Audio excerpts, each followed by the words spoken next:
Hello students, তোমাদের সকলকে স্বাগত। আজকে তোমাদের প্রথম পর্যায়ক্রমিক মূল্যায়ন 2026-এর ক্লাস 9-এর রায় ও মার্টিন প্রশ্নবিচিত্রার জীবনবিজ্ঞানের মডেল সেট 2 করে দেখাবো। তো চলো শুরু করা যাক। তার আগে বলে দিই, তোমরা যদি চ্যানেলে নতুন হয়ে থাকো তাহলে চ্যানেলটিকে অবশ্যই সাবস্ক্রাইব করে দিবে।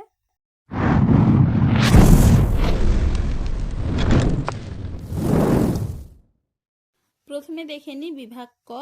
নিম্নলিখিত প্রশ্নগুলির সঠিক উত্তরটি নির্বাচন করে লেখো। বায়োলজি শব্দটি প্রথম প্রণয়ন করেন অপশন সি ল্যামার্ক। পরের প্রশ্ন কি আছে, কোন বিজ্ঞানী হট ডাইলুট স্যুপ কথাটি প্রথম প্রবর্তন করেন? উত্তর হবে কি অপশন বি হ্যালডেন। পরের প্রশ্ন কি আছে, কোন কোষীয় অঙ্গাণু অটোলাইসিস ঘটায়? উত্তর হবে কি অপশন সি লাইসোজোম।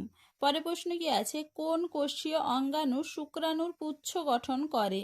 উত্তর হবে কি অপশন সি সেন্ট্রিওল। পরের প্রশ্ন কি আছে, কোন কলা উদ্ভিদকে যান্ত্রিক দৃঢ়তা প্রদান করে? উত্তর হবে কি অপশন ডি ক্লোরেনকাইমা। পরের প্রশ্ন কি আছে, প্রদত্ত কোনটি উদ্ভিদ কোষে অনুপস্থিত থাকে?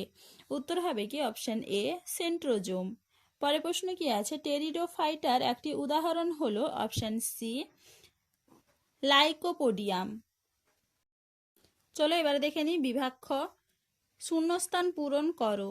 একবীজপত্রী উদ্ভিদের পাতায় ড্যাশ শিরাবিন্যাস দেখা যায়? উত্তর হবে কি সমান্তরাল। পরের প্রশ্নে কি আছে, জীববিদ্যা ও ড্যাশ এর সহযোগে গঠিত শাখাটির নাম হলো বায়োনিক্স? উত্তর হবে কি ইলেকট্রনিক্স। পরের প্রশ্ন কি আছে, অ্যামাইনো অ্যাসিড ড্যাশ বন্ধন দ্বারা যুক্ত হয়ে প্রোটিন গঠন করে? উত্তর হবে কি পেপটাইড।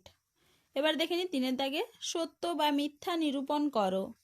মস জাতীয় উদ্ভিদে প্রথম সংবহন কলা উদ্ভব হয়েছে? এটা হবে মিথ্যা। পরের প্রশ্ন কি আছে, মসৃণ এন্ডোপ্লাজমীয় জালিকায় রাইবোজোম থাকে? এটা হবে মিথ্যা। পরের প্রশ্ন কি আছে, ভিটামিন কে এর অভাবে রক্ততঞ্চন ব্যাহত হয়? এটা হবে সত্য। এবারে দেখে নি 4-এর দাগে, একটি বাক্যে উত্তর দাও। মানুষ কোন শ্রেণীর অন্তর্গত প্রাণী? উত্তর হবে কি স্তন্যপায়ী। পরের প্রশ্ন কি আছে, একটি নিউক্লিয়াসবিহীন সজীব উদ্ভিদ কোষের নাম লেখো? উত্তর হবে কি সপুষ্পক উদ্ভিদের ফ্লোয়েম কলার সিবনল। পরের প্রশ্ন কি আছে, এটিপি সংশ্লেষণে অংশ নেয় এমন একটি কোষীয় অঙ্গাণুর নাম লেখো? উত্তর হবে কি মাইটোকন্ড্রিয়া। পরের প্রশ্ন কি আছে, বিষদৃশ্য শব্দটি লেখো? এখানে বিষদৃশ্য শব্দ হবে শুক্রাশয়। পরের প্রশ্ন কি আছে, কোন জাতীয় খাদ্যে মৌলিক উপাদান হিসেবে নাইট্রোজেন থাকে? উত্তর হবে কি প্রোটিন। এবার দেখে নি 5-এর দাগে, বাম স্তম্ভের সঙ্গে ডান স্তম্ভের সম্পর্ক স্থাপন করো। প্লাসমোডেসমাটা এটা হবে কোষ প্রাচীর। শৈবাল এটা হবে সমাঙ্গদেহী। ম্যান্টল পর্দা এটা হবে মোলাস্কা। সার্কোপ্লাজম এটা হবে পেশিকলা। চলো এবারে দেখে নি বিভাগ গ। যে কোনো 6টি প্রশ্নের উত্তর দাও। মহাকাশ বিজ্ঞানে আধুনিক জীববিদ্যার প্রয়োগ লেখো। মহাকাশ গবেষণায় আধুনিক বিজ্ঞানের প্রয়োগ, এইখান থেকে এইটুকু লিখবে।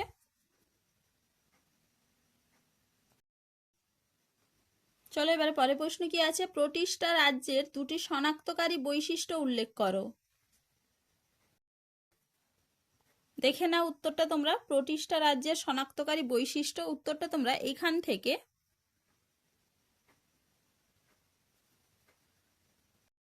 এপাশে দেখে নাও, এগুলো পুরোটা। এবারে এর মধ্যে থেকে তোমরা যে কোনো 2টি লিখতে পারো। দেখে নাও একটু ভালো করে। চলো এবারে পরের প্রশ্ন কি আছে, ব্রায়োফাইটাকে উভচর উদ্ভিদ বলার কারণ কি?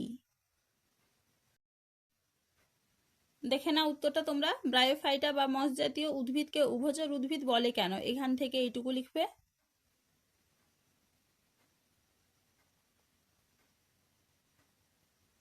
মানবদেহে ভিটামিন সি এর একটি ভূমিকা লেখো এবং এর একটি অভাবজনিত লক্ষণ উল্লেখ করো।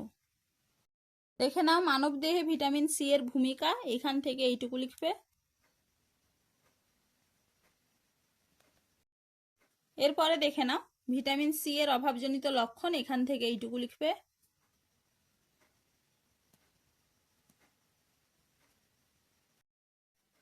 চলো এবারে পরের প্রশ্ন কি আছে, প্রাণী দেহে সেন্ট্রোজোমের 2টি ভূমিকা উল্লেখ করো। দেখে নাও সেন্ট্রোজোমের ভূমিকা, এখান থেকে এপাশে এইটুকু লিখবে। পরের প্রশ্ন কি আছে, প্রদত্ত বিষয়ের ভিত্তিতে কোষ পর্দা ও কোষ প্রাচীরের মধ্যে দুটি পার্থক্য লেখো, উপাদান এবং অবস্থান। দেখে নাও কোষ পর্দা ও কোষ প্রাচীরের পার্থক্য, অবস্থান এবং উপাদানের ভিত্তিতে দেখে নাও একটু ভালো করে।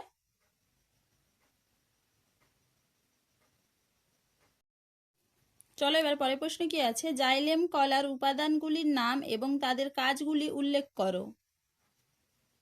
উত্তরটা তোমরা জাইলেম কলার উপাদানের নাম এবং তাদের কাজ এইখান থেকে দেখেন একটু ভালো করে।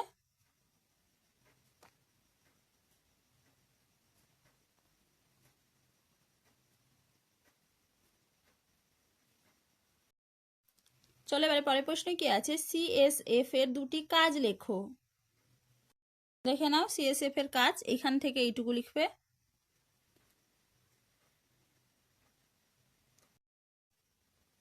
চলো আজকে এইটুকুই, দেখা হচ্ছে পরের ভিডিওতে। ভিডিওটি ভালো লাগলে লাইক করে দিবে এবং চ্যানেলটিকে অবশ্যই সাবস্ক্রাইব করে দিবে।